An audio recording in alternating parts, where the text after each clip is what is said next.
Have you ever felt guilty for struggling in a career you still deeply care about? Stay tuned for a powerful reframe on physicians' burnout and why love for medicine and exhaustion can exist at the same time.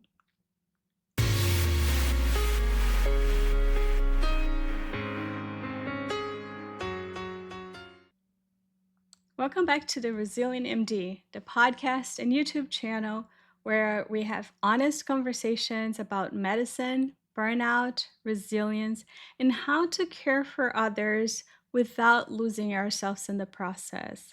I'm Dr. Anna McDowell, certified life coach, allergist, and your host. Lately, I have been thinking a lot about honesty. Not harsh honesty with dramatic declarations, not anger for the sake of anger, not bitterness, but honest, grounded truth. That kind of quiet honesty that emerges when we stop forcing ourselves to pretend everything still fits exactly the way it once did.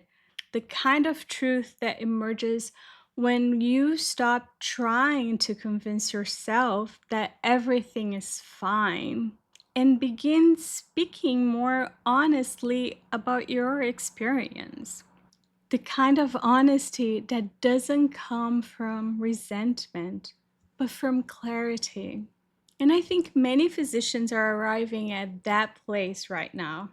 A place where we can finally admit, I still love medicine, but I am struggling with what medicine has become.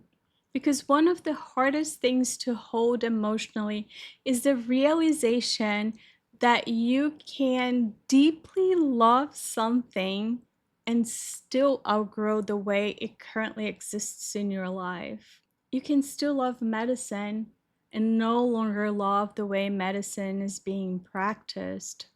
Those are not contradictions. Understanding that distinction can change everything. And today I want to talk about that. Many physicians struggle with this because we tend to think in extremes. If I'm unhappy, I chose the wrong profession. If I am frustrated, maybe I'm burnout beyond repair. If I want something different, maybe I never truly loved medicine in the first place. But human experience is more nuanced than that. You can deeply value patient care, connection, healing, the science, the privilege of helping people, and still feel increasingly disconnected from the structure surrounding it. You can love what medicine was to you and grieve what it has become. And that grief does not mean your love wasn't real. One of the most painful misconceptions around physicians' burnout is the idea that physicians simply don't care anymore. But for many physicians, the opposite is true. They care deeply. In fact, part of the suffering comes from caring so much. What many physicians are grieving is not the patient relationship itself. It is the increasing distance between why they entered medicine and how medicine is now often practiced. Many physicians enter medicine because they wanted meaningful patient relationship, time to think deeply, opportunities to heal and connect, the ability to practice thoughtfully and ethically. But over time, the environment surrounding care has changed dramatically. And many physicians now find themselves practicing inside systems that often feel increasingly transactional, rushed, metric driven, financially centered, and that creates profound internal conflict. One of the major shifts physicians have experienced over the past decades is the corporatization of healthcare. Medicine has increasingly moved from small independent practices towards large healthcare systems and corporate structures. And while there can certainly be benefits to scale and organization, many physicians feel that something important was lost in that transition. The priorities began shifting.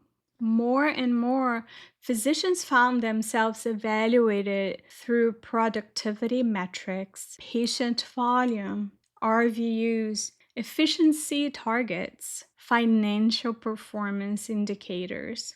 And slowly, patient centered care began competing with system centered demands. Many physicians now spend an enormous amount of time documenting, coding, navigating prior authorizations, satisfying administrative requirements, meeting operational metrics, while simultaneously trying to preserve meaningful patient care inside shrinking amounts of time. And this creates a constant sense of internal and external friction because physicians are trying to practice medicine in environments that often reward throughput more than connection. One of the things that we don't talk about enough is the emotional exhaustion that comes from practicing in ways that feel misaligned with your own values. For example, wanting to spend more time listening to patients, but feeling pressured to move faster. Wanting thoughtful care, but constantly battling insurance barriers. Wanting presence while functioning inside chronic administrative overload.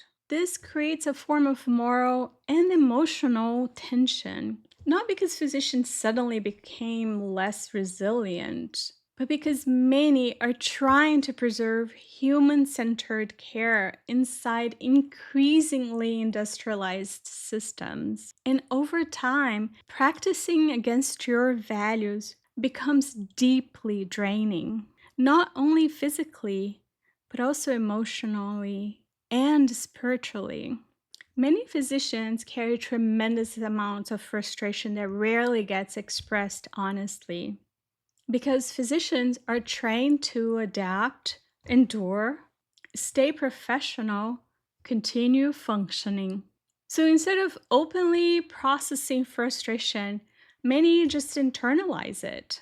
And underneath the exhaustion, there is often grief. Grief for the kind of medicine they hope to practice, grief for lost autonomy, grief for the increasing depersonalization of healthcare, grief for the impact this has not only on physicians, but also on staff and patients.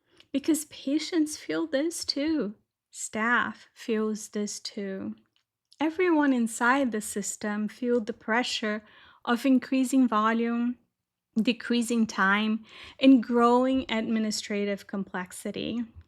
And physicians often find themselves trapped in the middle, trying to provide compassionate care inside systems that make compassion increasingly difficult to sustain operationally. We can't forget how important it is to acknowledge that this experience can feel particularly heavy for women physicians. Because many women are not only navigating the pressures of modern healthcare, they are also navigating expectations that often feel fundamentally unequal. I remember overhearing a conversation once between a member of the board of directors of a clinic where I used to work and the husband of one of my colleagues during a meeting. The board member openly criticized women physicians for retiring early or working part time, suggesting that women were contributing to workforce shortages and instability within the clinic. And what struck me was not only the comment itself, but the selective frustration behind it. There was no similar outrage expressed about male physicians who had been terminated over years for serious professional misconduct. The criticism seemed reserved for women trying to create more sustainable lives. Moments like this reveal something important.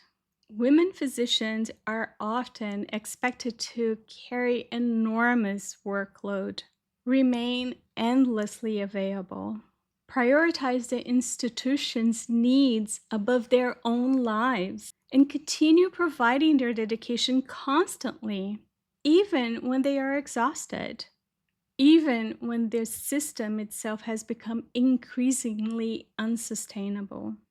So, when a woman begins asking for balance, flexibility, reduced hours, or simply a different relationship with work, it is sometimes treated not as a reasonable human need, but as a failure of commitment.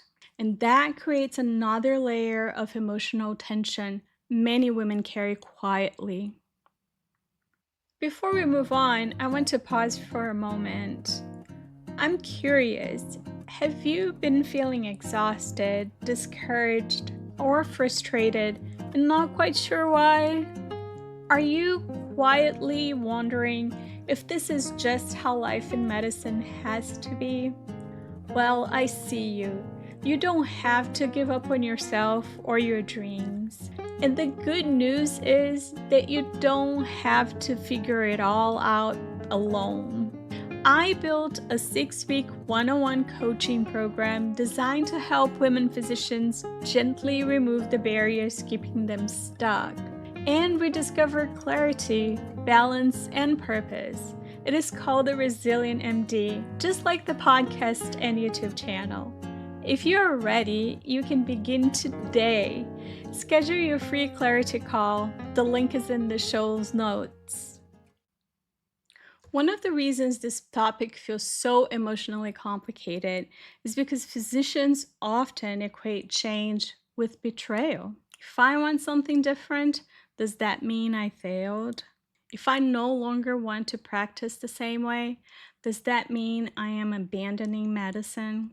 But outgrowing something is not the same as rejecting it.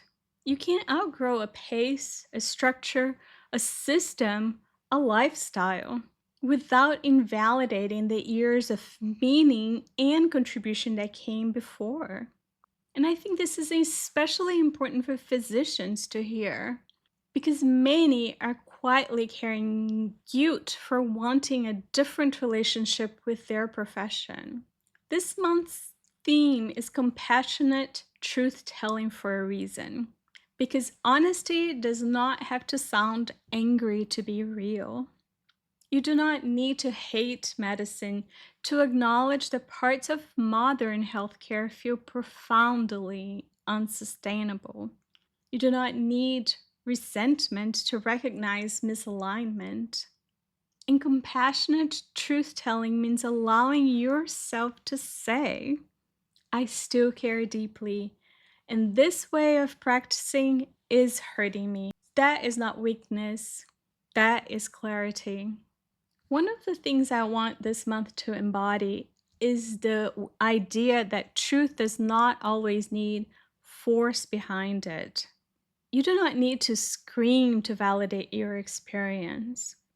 Sometimes the most powerful truths are spoken quietly, calmly, honestly, without defensiveness, without proving, just the truth. And many physicians are reaching a point where quiet honesty is beginning to emerge. This no longer fits the life I want to live. I want medicine to feel more human again. I do not want my entire existence consumed by systems that have forgotten the humanity of both patients and providers. These are important truths, and speaking them does not make you disloyal. It makes you awake. If you've been struggling with guilt because your relationship with medicine has changed, I want you to know this. Love and evolution can exist together. You can love medicine and still acknowledge that modern healthcare has changed dramatically. You can honor everything this profession gave you while also admitting what it has cost you. And sometimes the most compassionate thing we can do is stop forcing ourselves to pretend that everything still fits exactly the way it once did. Because awareness does not require resentment, only honesty. Remember, my wings grow when I listen. If this episode gave you a moment of clarity or comfort, share it with a colleague who may need to hear that they're not alone.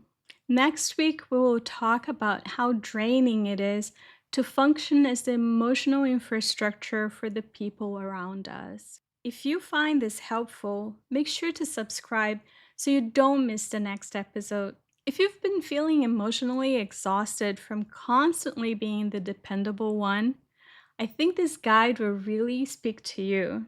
It is my free people pleasing in medicine reflection guide for women physicians, but helps everybody learning how to care deeply without disappearing from their own lives. You can get it at the link in the description below. Did this episode resonate with you? If so, it would mean the world if you would leave a quick 5-star review on Apple Podcast or your favorite platform and give it a thumbs up on YouTube. It only takes a second and helps more people find the show. It really does help. So I really appreciate it if you do. Thank you so much for being here. Thank you for your honesty. And thank you for allowing yourself to hold both love and truth at the same time. I'm Dr. Anna McDowell, a resilient MD just like you. I'll see you next week.